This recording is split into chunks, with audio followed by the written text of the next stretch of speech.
Singer Pravasthi. Okay. So అది కూడా ఇప్పుడు ఒక హాట్ టాపిక్గా మారింది. దాని గురించి సింగర్ సునీత కూడా ఏదో మళ్ళీ క్లారిఫికేషన్ ఇచ్చింది. ఈ జరుగుతున్న ఉదంతం ఏ విధంగా అనిపిస్తుంది? ప్రవస్తి ఎలిమినేట్ అయింది.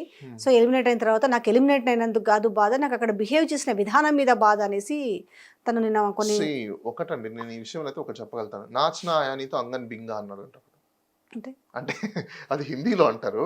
నాచ్న ఆయానితో అంగన్ బింగా అనేది తెలుగులో డాన్స్ చేయ్యా బాబు అంటే ఈ స్టేజ్ బాగాలేదు, ఆ స్టేజ్ బాగాలేదు, ఇంకో స్టేజ్ బాగాలేదు అని చెప్తారు. సో ఇక టూ థింగ్స్, ఆ అమ్మాయి చెప్పే దాంట్లో నిజం ఉంది, అబద్ధం ఉంది, రెండు ఉన్నాయి. ఒకటి నిజం ఏంటి అంటే ఆ అమ్మాయి ఎలిమినేట్ అయింది అనేది నిజం. ఎందుకు ఎలిమినేట్ అయింది, దేనికోసం ఎలిమినేట్ అయింది ఏంటి అనేది there are so many factors. ఆ ఫ్యాక్టర్స్ ఏ విధంగా మనం చెప్పలేం. అబద్ధం ఏంటి అంటే బాడీ షేమింగ్ చేశారు అనేది మాత్రం అబద్ధం. ఎందుకంటే బాడీ షేమింగ్ చేస్తే ఇంతవరకు అమ్మాయి రాదుగా, ఈ స్టేజ్ వరకు అమ్మాయి రాదు కదా. ఆ లెక్కన చాలా మంది వస్తుంటారు పోతుంటారు. అసలు ఈ అమ్మాయి బాడీ షేమింగ్ చేయాలనేది రూల్ ఏముంది, ఎందుకు చేయాలి, వాట్ నెసెసిటీ, వాళ్ళకి ఏమొస్తుంది అనేది క్వశ్చన్స్ మనం వేసుకోవాలి. బ్లేమ్ చేయొచ్చు, రీజనబుల్ బ్లేమింగ్స్ వేరు, అన్రీజనబుల్ బ్లేమింగ్స్ వేరు. ఇప్పుడు మనం రీజనబుల్ బ్లేమింగ్స్ చేసామనుకోండి, దట్స్ ఫైన్. ఇప్పుడు తినను టార్గెట్ చేయడానికి వాళ్ళకి ఏంటి బెనిఫిట్, ఇవాళ ఎందుకోసం టార్గెట్ చేస్తారు అనేది మనం క్వశ్చన్ వేసుకోవాలి కదా. కామన్ సెన్స్ కదా ఇక్కడ మనకు కూడా. రియల్ ఏంటి అంటే, ఫ్యాక్ట్ ఏంటి అంటే తను ఎలిమినేట్ అయింది ఫ్యాక్ట్. ఇక్కడ అవునా కాదా అనేది పెద్ద డిబేటబుల్ క్వశ్చన్. ఏంటి అంటే ఆ అమ్మాయి వేసే అలిగేషన్స్. అసలు ఎందుకు బాడీ షేమింగ్ చేస్తారు? First of all okay, assume a moment ఆ అమ్మాయి బాడీ షేమింగ్ చేస్తారని అనుకుందాం. ఏం షేమింగ్ చేస్తారు? డైరెక్ట్గా బాడీ షేమింగ్ చేస్తారు ఎవరైనా? ఆ అమ్మాయి ఏజ్ ఎంత, వాళ్ళ ఏజ్ ఎంత, వాళ్ళు బాడీ షేమింగ్ చేసి వాళ్ళ ఈ అమ్మాయి కంటే ఏజ్ పెద్ద వాళ్ళ పిల్లలు వాళ్ళకున్నారు. ఆ అమ్మాయి ఒక కూతుర్లానే వాళ్ళు కూడా భావిస్తారు. ఇప్పుడు ఫ్యాట్గా ఉండడం కామన్ ప్రతి ఒక్కరు, స్లిమ్గా ఉండడం కామన్ ప్రతి ఒక్కరు. ఇప్పుడు నువ్వు ఫ్యాట్గా ఉన్నావు అని చెప్పేసి నువ్వు బాడీ షేమింగ్ చేసావంటే ఇంకెక్కడికి భారతదేశం పోతుంది అని ఎవరు మాట్లాడద్దు. ఇప్పుడు మీరున్నారండి, సపోజ్ ఇప్పుడు మీరు మేడం మీరు చాలా స్లిమ్గా ఉన్నారంటే అది బాడీ షేమింగా? ఇప్పుడు మీరు అంటారు బాగా ఏంటి మీకు ఫ్యామిలీ ప్యాక్ ఉందని అనుకో, అది బాడీ షేమింగా? అది రియాలిటీ, దట్స్ అ ఫ్యాక్ట్ కదా. ఇప్పుడు నాకు ఫ్యామిలీ ప్యాక్ ఉన్నది ఫ్యాక్ట్, మీరు స్లిమ్గా ఉండడం ఫ్యాక్ట్, కెమెరామెన్ ఇంకా వచ్చి లా ఉన్నాడు ఫ్యాక్ట్, ఇంకో కెమెరామెన్ గాలికి ఎగిరిపోతాడు ఫ్యాక్ట్. అది ఫ్యాక్ట్ కాకుండా లేదుగా.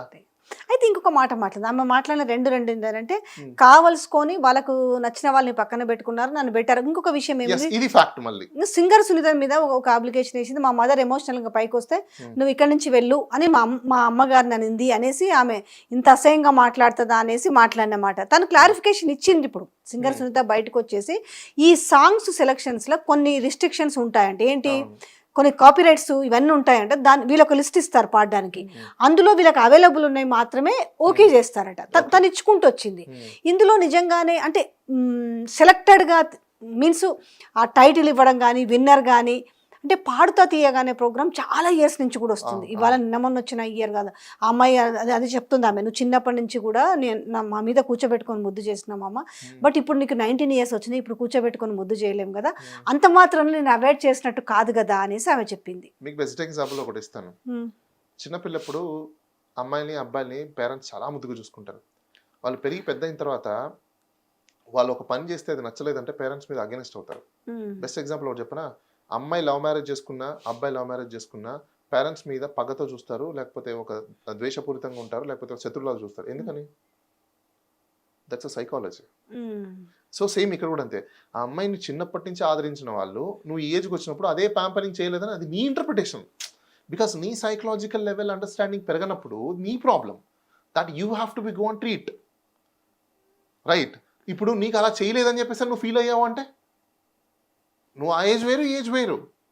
ఆ టైంలో వాళ్ళు నువ్వు మంచి చేసావు కాబట్టి నేను అప్రిషియేట్ చేశాను. ఎలా పాడినా చిన్న అమ్మాయి కాబట్టి బాగా ముద్దుగా పాడావు అని బాగా. ఎప్పుడు పెద్దగా అయిన తర్వాత దాంట్లో ప్రతిది కూడా మెచ్యూరిటీ లెవెల్కి వచ్చి పాడడం అనేది అదే, దాని గురించి వాళ్ళు ఒక క్లారిటీ ఇచ్చారు. అదే నేను అంటున్నా, చిన్నదాన్ని పెద్ద ఇష్యూగా చేసుకున్నట్టు అనుకోవచ్చు. ఇప్పుడు నేనేమంటున్నానంటే ఈ అమ్మాయి ఒక అడ్వాంటేజ్ తీసుకోవడం. ఇప్పుడు ఈ మధ్య కాలంలో ఏమైపోయిందంటే విమెన్ ప్రొటెక్షన్ అనే షెల్టర్ ని తీసుకొని దాన్ని వెపనైజ్ చేస్తున్నారు.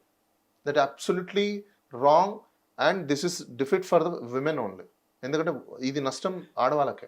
కానీ దీనివల్ల ఇప్పుడు అమ్మాయికి సాధించేది ఏముంది? ఏమీ లేదండి. ఒక 2 రోజులు సోషల్ మీడియాలో హైలైట్ అవుతుంది. నేను బెస్ట్ ఎగ్జాంపుల్ ఇంకోటి చెప్పిన విజయారెడ్డి గారు, చాలా మంది నాకు అడుగుతుంటారు సోషల్ మీడియాలో, సార్ మీలా వస్తే చాలా ఫేమస్ అయిపోతాం మేము మీద అంటే, నేను ఒకటే చెప్తాను, ఇలా చెప్పిన వాళ్ళు మీకు ఎవరైతే ఉన్నారో పట్టుకురండి, ఒకరిని చూపించండి నాకు ఫేమస్ అయిన వాళ్ళని.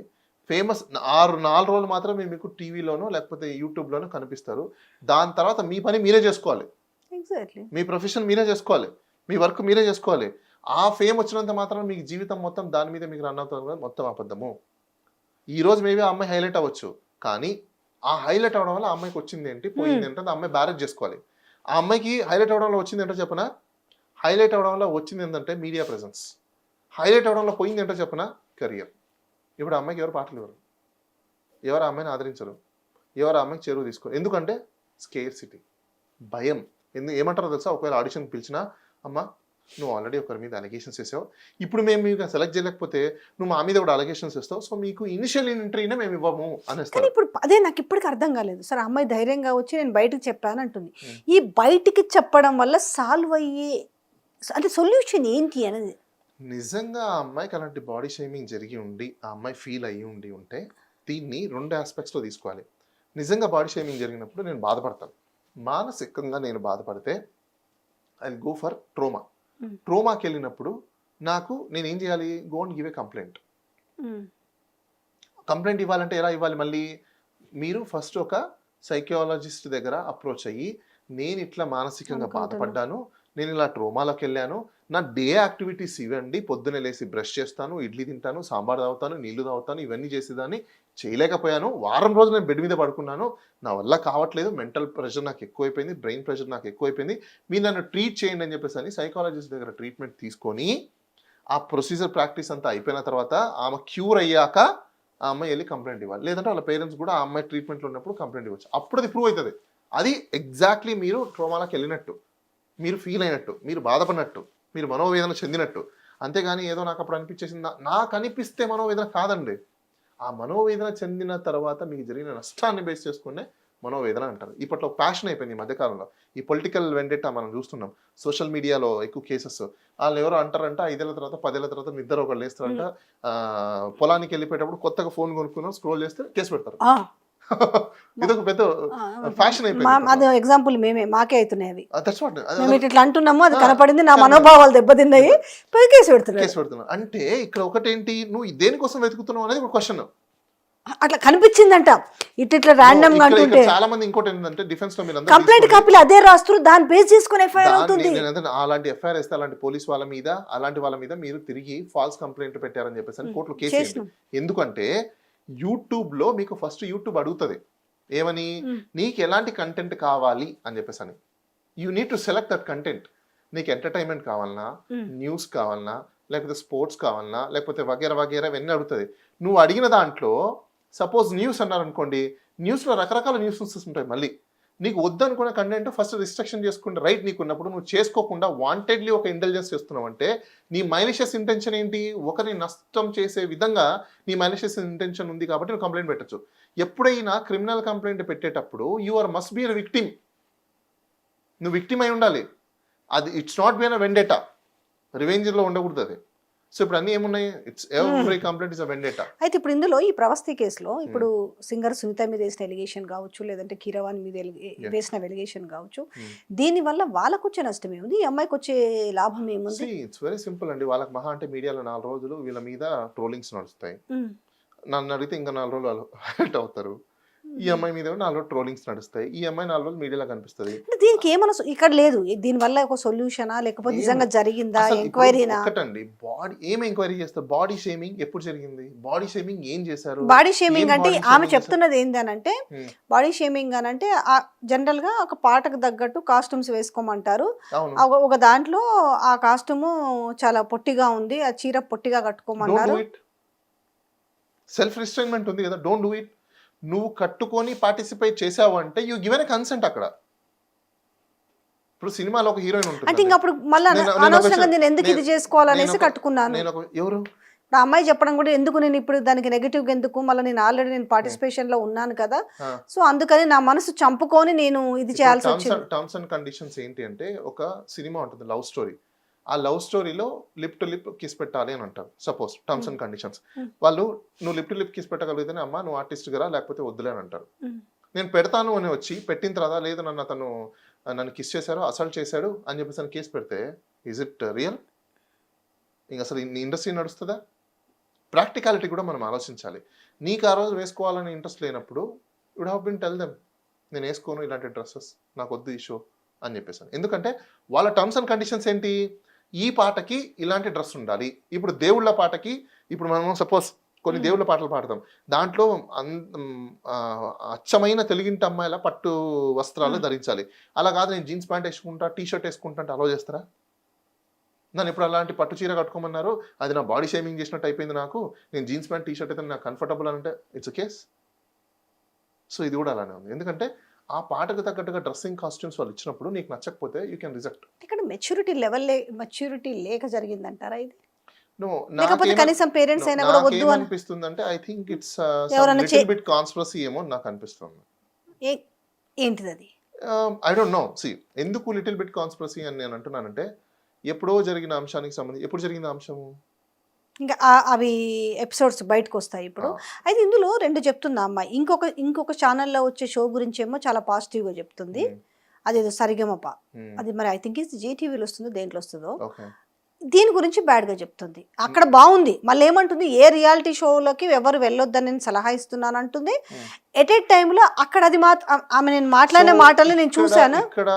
అక్కడ ఏమన్నా ఉండొచ్చా? అబ్సల్యూట్లీ. ఇక్కడ నేను ఏమంటున్నానంటే అలాంటి 2 సీక్వెన్సెస్ లో అమ్మాయి చేసి ఒకటి రాంగ్ ఒకటి రైట్ అని అంటుందంటే ఈ అమ్మాయి మీద వాళ్ళు కేసు పెట్టచ్చు. ఎందుకంటే వెండెట్టా ఇక్కడ మళ్ళీ ఇక్కడ నువ్వు విక్టిమ్ అయినప్పుడు రెండు చోట్ల విక్టిమ్ అవుతావు. ఒక చోట విక్టిమ్ ఒక చోట విక్టిమ్ కాకుండా ఉంటారు. అంటే సింపుల్ ఎగ్జాంపుల్ చెప్పాను, ఒక అసల్ట్ జరిగింది అనుకోండి, అసలు ఇప్పుడు మిమ్మల్ని ఒక వ్యక్తి కొట్టారనుకోండి, ఇక్కడ కొట్టినా ఇంకో చోట కొట్టినా దెబ్బే. ఇక్కడ కొడితే నో దెబ్బ, అక్కడ కొడితే దెబ్బ అని అంటే ఇన్ఈక్వాలిటీ అది. సో ఆ అమ్మాయి మీద కేసు పెట్టేటప్పుడు, ఎందుకంటే సెలెక్టివ్ కంప్లైంట్స్ అనేది it is nothing but an illegal. So నీ వెండేటా అది, అంటే నువ్వు కక్షపూరితంగా పెడుతున్నావు. నువ్వు ఒక కంప్లైంట్ పెడుతున్నావు, ఒకరి మీద అలిగేషన్స్ వేస్తున్నావు అంటే నువ్వు బాధితురాలు అయి ఉండాలి, కానీ నువ్వు వాళ్ళని బాధితుల్ని చేసే విధంగా పెట్టకూడదు. పెడితే వాళ్ళు రివర్స్లో కంప్లైంట్ పెట్టచ్చు, నీ మీద డిఫమేషన్ చేయొచ్చు. ఎందుకు డిఫమేషన్ అంటే నాకు అక్కడ డౌట్ వచ్చింది. నేను దాన్ని రిపీట్గా విన్నా. అంటే ఏంటి అసలు ఏమి మనోవేదన ఉంది? ఓకే, కావాలంటే కావాల్సుకొని ఆమెని మరి ఎలిమినేట్ చేసిరా లేదా పక్కనే పెడితే, నాకు ఆ 2 times విన్నప్పుడు అక్కడ ఆ షో మాత్రం చాలా బాగుంది, చాలా సటల్గా స్లో మంచిగా నడుస్తుంది. ఇక్కడ మాత్రము సమ్ జ్ఞాపిక వాళ్ళు దీన్ని ఎప్పుడైతే టేకప్ చేసిరో ఇప్పుడు అసలు షో బాగాలేదు, మీరు ఎవరు రాకండి అనే పదాన్ని చూసినప్పుడు కొంచెం ఎక్కడో లిటిల్ బిట్. నేనేమంటానంటే ఇప్పుడు ఈ జడ్జెస్ కానీ లేకపోతే ఇంకోరు కానీ ఇలాంటివి కొన్ని ఇండస్ట్రీలలో అయితే జరుగుతున్నాయి వాస్తవం. ఏంటి అంటే వాళ్ళకి నచ్చిన వాళ్ళకే అవార్డ్స్ ఇవ్వడం, వాళ్ళకి నచ్చిన వాళ్ళనే ప్లాట్ఫామ్ మీదకి తీసుకురావడం, వాళ్ళకి నచ్చిన వాళ్ళనే వాళ్ళు ఆపర్చునిటీ ఇవ్వడం. ఇది ఇండస్ట్రీలో ఉన్నదే, లేదు అన్నదానికి మనం లేదు. కానీ అంత దూరం ఆ అమ్మాయి వచ్చిందంటే వాళ్ళకి నచ్చితేనే ఆ అమ్మాయి వచ్చింది ఈ స్టేజ్ వరకు. నచ్చకపోయింటే ఇనిషియల్లోనే ఆ అమ్మాయి అసలు ఎంట్రీనే ఉండదు. సో ఆ ప్రకారంగా తీసుకున్న ఈ నచ్చిన వాళ్ళల్లో ద బెస్ట్ పర్ఫార్మెన్స్కి ఇచ్చారు, ద వర్స్ట్ పర్ఫార్మెన్స్ తీసేశారు. సో మీరు బెస్ట్ పర్ఫార్మరా వర్స్ట్ పర్ఫార్మర్ ఎవరు డిసైడ్ చేయాలి? జడ్జెస్, పబ్లిక్ డిసైడ్ చేయాలి. పబ్లిక్లో మీకు నిజంగా అంత ఆదరణ ఉన్నప్పుడు జడ్జెస్ ఎవరు రిఫ్యూజ్ చేయడానికి? ఆటోమేటిక్గా మీరు టాప్ అయిపోతారు, అంతే కదా. ఈరోజు మీడియా లేదు, then go for social media. Correct. సరే, సపోజ్ మీకు వాళ్ళు ఎలిమినేట్ చేశారు, ఇప్పుడు ఎలిమినేట్ చేయకుండా మీరు విన్ అయ్యారనుకోండి, వాట్ యూ విల్ గెట్? ఏం చెప్పండి కదా, ఏమొస్తుంది మీకు? సాంగ్స్ పాడడానికి ఆపర్చునిటీ వస్తుంది, అవునా? అంతేనా? ఎప్పుడు వస్తుంది ఆపర్చునిటీ? మీరు గెలిచారనే ఆపర్చునిటీ కాదు మీకు వచ్చేది. మీలో టాలెంట్ ఉంటే పిలిచి సాంగ్స్ మీకు ఇస్తారు. గెలిచిన వాళ్ళు ఎంతమంది సాంగ్స్ చేయకుండా ఉన్నారు ఖాళీగా? It's very basic, simple. 1000 మంది సింగర్స్ ఉంటే 10 సినిమాలు వస్తాయి, అందరినీ ఫిల్ఫిల్ చేయాలంటే కూడా కష్టమే కదా. అబ్సల్యూట్లీ, నేను అదే అంటున్నా. ఇప్పుడు మీరు ఓడిపోయినంత మాత్రాన, మీరు డిస్క్వాలిఫైడ్ అయినంత మాత్రాన మీరు అన్ఫిట్ కాదు. అలా అని చెప్పేసి గెలిచినంత మాత్రాన అతను ఫిట్ కాదు. మీకు బెస్ట్ ఎగ్జాంపుల్ చెప్తానండి. స్కూల్లో, నేను చదువుకున్న స్కూల్లో చిన్నప్పుడు నాకు ఫ్రెండ్ ఉండేవాడు. అతను స్కూల్ ఫస్ట్, ఇంటర్లో ఫస్ట్, నాకు తెలిసి అకాడమీలో అతను ఫస్ట్. నేను బ్యాక్ బెంచ్ స్టూడెంట్ని, యావరేజ్గా సెకండ్ క్లాస్, ఫస్ట్ క్లాస్కి అంటే 55 to 60% మధ్యలో స్టూడెంట్ని నేను. బట్ లైఫ్ అండ్ ప్రొఫెషన్ స్టైల్లో నేను తనకంటే ద బెస్ట్ ఎక్కడో. బట్ అతను కొన్ని సందర్భాలలో నాకు సంబంధించిన దాంట్లో పాపం నా దగ్గర కూడా పనిచేసిన రోజులు ఉన్నాయి. The best student. సో ఇక్కడ మీ యొక్క స్కిల్ సెట్కి, లైఫ్ స్టైల్కి, లైఫ్ గోల్స్కి there is no comparison at all. Singing field, అది సాఫ్ట్వేర్ ఫీల్డ్ కావచ్చు, మీడియా Any ఫీల్డ్ field కావచ్చు, అండి. ఎక్కడైనా ఏ ఫీల్డ్ అయినా వేల కొద్ది ఉంటారు, కానీ జాబ్స్ కూడా ఎందుకు ఉంటాయి కొంతమందికి? Because of the skill set, talent. ఏదేనండి, ఒకటి మీ మీద ఉన్న మీ స్కిల్ సెట్స్ ని బేస్ చేసుకునే మీ యొక్క లైఫ్ స్టైల్ అనేది డిజైన్ అవుతుంది. మీ లైఫ్ స్టైల్లో కూడా మీరు కంపారిజన్ చేసుకుంటున్నారా, లేకపోతే మిమ్మల్ని మీరు మిస్మరైజ్ చేసుకుంటున్నారా అనే దాని మీద డిపెండ్ ఉంటుంది. మీరు కంపారిజన్, మిస్మరైజ్ చేసుకుంటున్నారంటే మీ లైఫ్ కండాలం, ఎందుకు పనికిరాదు మళ్ళీ. ఎందుకంటే మీరు అటు పోలేరు ఇటు రాలేరు. లేదు అని అనుకోండి, కన్స్ట్రక్టివ్లో మీ లైఫ్ని మీరు తీసుకెళ్ళిపోయారు అనుకోండి, మీకు అసలు లైఫ్ ప్రాబ్లం ఉండదు. దేనికోసం ప్రాబ్లం ఉండదు అంటే మీకు కంపారిజన్ లేదు, మిస్మరైజ్ లేదు. సో కంపారిజన్ మిస్మరైజ్ లేనప్పుడు మీ లైఫ్ ఎలా ఉంటుంది, మీకు నచ్చిన డే గడిచిపోయింది. So you're happy. ప్రతి ఒక్క లైఫ్లో మనం ఏం కోరుకుంటాం, హ్యాపీ, పీస్ అండ్ ట్రింక్వాలిటీ అంటాం. అది ఎక్కడ దొరుకుతుంది, ఫస్ట్ మీలో ఉంటుంది. మీరు చేసే ప్రొఫెషన్లోనో లేకపోతే మీరు చేసే వర్క్లోనో మీరు చదివే చదువులోనో కాదు. వచ్చిన దాన్ని ఆ డేలో మీరు తీసుకున్న రెసిపియంట్ని బేస్ చేసుకుని ఉంటుంది. మీరు ఆ రిసిప్ట్ని నెగిటివ్లో తీసుకున్నారనుకోండి, యూల్ ఫీల్ బ్యాడ్. ఆ రిసిప్ట్ని మీరు పాజిటివ్లో తీసుకున్నారనుకోండి, you feel good. The best example today జరిగిన ఒక ఇన్సిడెంట్ తీసుకుంటాం. మీరు నేను కూర్చొని స్టార్టింగ్ డిస్కషన్ చేసుకునేటప్పుడు మధ్యలో మీకు తెలిసిన ఒక కొలీగ్ కూడా సమ్ జోక్స్ చేశారు. దాన్ని మనం పాజిటివ్గా తీసుకున్నాం కానీ వీ లాఫ్డ్. నెగిటివ్ తీసుకుంటే exactly that's a simple thing. Positive and negative taking and స్పిరిట్లో ఉంటుంది. అది ఇప్పుడు సొసైటీ ఎలా అయిపోయిందంటే 85% ఆఫ్ ఇండియన్ సొసైటీలో సైకలాజికల్ డిజార్డర్ ఫ్యాక్టర్స్, సిమ్టమ్స్ ఎక్కువ ఉన్నాయి మనకు. ఎందుకు ఎక్కువ ఉన్నాయంటే బికాస్ తిండి, నిద్ర లేకపోవడం, ప్రాపర్ డైట్ లేకపోవడం, ప్రాపర్ వాటర్ తీసుకోకపోవడం. మెయిన్ ప్రాబ్లం వాటర్ ప్రాపర్గా తీసుకోకపోవడం. ఈరోజు మీరు ప్రతి ఒక్క లైఫ్ స్టైల్లో తీసుకోండి, వాటర్ కన్జంప్షన్ జరుగుతుంది కానీ వాటర్ కన్జంప్షన్ రియల్ బాడీలోకి వెళ్ళట్లేదు, వేస్టేజ్ అవుతుంది. 100 రూపాయలు పెట్టి మనం వాటర్ కొంటున్నాం కానీ ప్రాపర్గా మన బాడీలోకి మినిమం 3 to 4 లీటర్స్ వాటర్ వెళ్తుందంటే నో, జీరో. మీకు ఇంకోటి చెప్తాను, వాటర్లో మనకు మినరల్స్ బాగా ఉండాలంటారు. ఫిల్టర్ చేస్తే మినరల్స్ ఎక్కడ ఉంటాయండి? What is minerals? రాళ్ళు, రప్పలు, దానికి సంబంధించినవి మినరల్స్ ఉంటాయి, అవునా? ఫిల్టర్ చేస్తే రాళ్ళు, రప్పలు పోతే ఇంకేముంది అక్కడ వాటర్లో? Plain water. ప్లెయిన్ వాటర్లో మీకు ఏం రాదు. తాగినా ఒకటే, తాగకపోయినా ఒకటే. మీకు ఎందుకు కాళ్ళ నొప్పులు వస్తున్నాయి, ఎందుకు కీళ్ళ నొప్పులు వస్తున్నాయి, ఎందుకు జలుబులు వస్తున్నాయి, ఎందుకు దగ్గులు వస్తున్నాయి, ఎందుకు రోగాలు వస్తున్నాయి అంటే రీజన్ మీ ఫుడ్. మీరు ఏం చేస్తున్నారు? ప్రపంచంలో భారతదేశము అత్యున్నత ప్రొడక్షన్ చేసే, అగ్రికల్చర్ ప్రొడక్షన్ చేసే దేశం మనది, అగ్రికల్చర్ ప్రొడక్షన్లో. అలాంటి అగ్రికల్చర్ ప్రొడక్షన్ దేశాన్ని ఈరోజు మనం ఏం చేస్తాం, కాంక్రీట్ జంగల్గా మారుస్తున్నాం. ఈ కాంక్రీట్ జంగల్గా మార్చినప్పుడు దీని యొక్క ప్రొడక్షన్ ఎక్కడికి రావాలి, ఎక్కడి నుంచి రావాలి మనకు? అందుకోసమే మనం ఆర్టిఫిషియల్కి వెళ్తున్నాం. మన రోగాలు ఎందుకు వస్తున్నాయంటే బికాస్ ఆఫ్ ఆర్టిఫిషియల్. ఆ తిండి మన బాడీ ఒక ఇంజిన్. ఈ ఇంజిన్లో మీరు ఏది పోస్తే దాన్ని బట్టి మీకు నడుస్తుంది. బెస్ట్ ఎగ్జాంపుల్ చెప్తా, ఆటోలో ఒక క్వాలిటీ పెట్రోల్ వేసారనుకోండి, పొగ ఎక్కువ రాదు. అది కిరోసిన్ మిక్స్ చేసి వేయండి, మొత్తం పొగ వస్తుంది. ఎందుకు అంటే మన బాడీ కూడా ఇంజిన్ లాంటిదే. మీరు మంచి వేసారనుకోండి పుష్కలంగా ఉంటారు, దాంట్లో చెత్త చెదారం వేసారనుకోండి రోగాలతో పడతాం.